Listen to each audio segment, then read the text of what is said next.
Ayun, napitan nyo na yan. Gusto na. Bakaw na nga. Ayoko.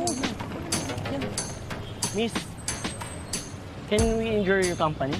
Walastik ka talaga. Nag-i-English ka pag nasiyara ng alak niyang ngalang-alam mo. Mukhang ubos na allowance nyo ah. May kotse ka ba? Wala eh. Grab to. Choosy, men. Sayang naman kasi. Makikisakay lang sana ako. Taxi na lang tayo tapos biglang liko. Hmm? Hmm. Chill ka lang.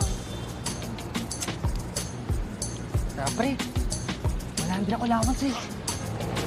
Next time na lang. Dinner na lang muna tayo, men. Yan. Next meet na lang muna tayo. Ayun, yun. Yeah. Pwede.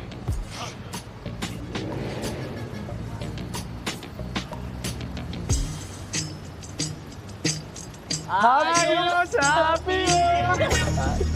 Yan. Call nyo na lang ako or text. Bye! Happy, happy feel. Sa one.